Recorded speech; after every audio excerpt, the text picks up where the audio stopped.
Hey guys, welcome to the Dark Tales to True Swimming Pool Horror Story. Please, if you haven't subscribed to my channel, kindly subscribe to enjoy more horror stories. On a chilly winter evening, my parents went out with their friends, leaving my older brother and me home alone for the night. Despite my brother's responsibility to stay home, he decided to head out after our parents, leaving me alone in the house. This wasn't an ideal situation, but I figured I'd be alright, especially with the heated pool in our backyard, a favorite spot of mine for a late night swim. Around 10:30 p.m., feeling the urge to take a dip, I called my friend to let him know. He lived just a street away, and I thought it would be fun to have some company. As I swam laps in the pool and came up for air, I spotted our new neighbor, an elderly man, standing outside the fence with an eerie smile on his face. He must have been speaking with my parents earlier in the day when he moved into the house next door. Trying to appear unfazed, I greeted him with a simple hi. However, instead of exchanging pleasantries, he went straight to making unsettling comments. He mentioned that my parents weren't home,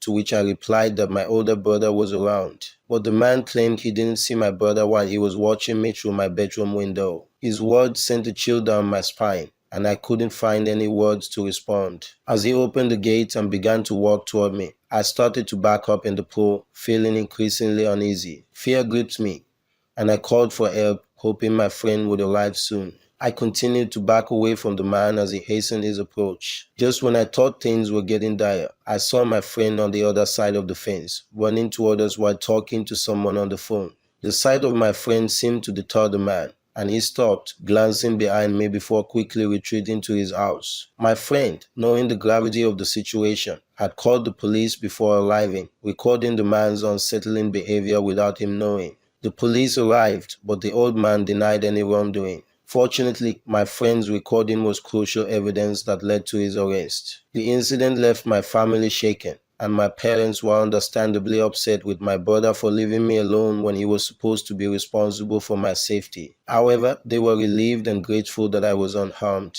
Despite the frightful encounter, I'm glad my friend showed up just in time to deter the man's sinister intentions. After the man's arrest, he eventually moved away from the neighborhood, and I haven't seen him since. The incident served as a stark reminder of the importance of vigilance and the value of having good friends who can step in to help in times of distress. I am thankful that my friend's presence saved me from a potentially dangerous situation, and that I emerged unscathed from what could have been a nightmare scenario. Let's get into the second story. It was the summer before ninth grade, and I found myself at my friend Lily's family pool party. The gathering was filled with numerous people, some of whom I didn't recognize, but since it was Lily's party, it wasn't unusual for me to encounter unfamiliar faces. While Lily went to fetch some sodas, a man I hadn't seen before approached me. He had an unshaven appearance and seemed to have trouble focusing his gaze directly on me. Feeling uncomfortable, I tried to maintain my composure as he initiated a conversation.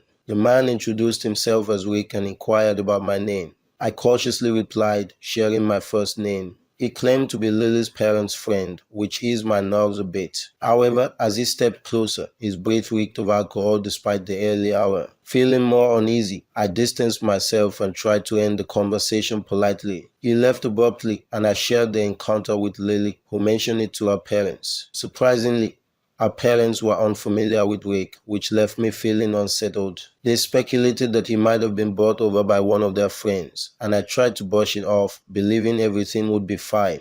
After the party, Lily and I were having a sleepover at her house, and her parents had gone to visit her elder sister, leaving us alone with her older brother. At one point, Lily's dad called her and asked her to turn off the pool lights, as he had forgotten to do so. We stepped outside into the backyard, and I waited on the back porch while she turned off the lights. Upon her return, we went back inside and closed the door. As we continued playing a game in our bedroom, she asked me to ensure the curtains were properly closed. When I looked outside, I noticed that the pool lights were back on, despite Lily's previous action. Puzzled, I asked Lily if she had turned off the lights, and she confirmed that she had. We decided to investigate and approach the pool, planning to scare our brother Cody. However, as we waited behind the bushes, I noticed Cody's face illuminated by his bedroom lights from an open window, which meant that the person swimming in the pool wasn't in. Panic set in as we realized we had left our phones inside the house and couldn't call for help without revealing our position to the stranger. Suddenly, the splashing in the pool stopped and our hearts raced in fear. The man grabbed Lily's arm and flung her forward, causing her to scream.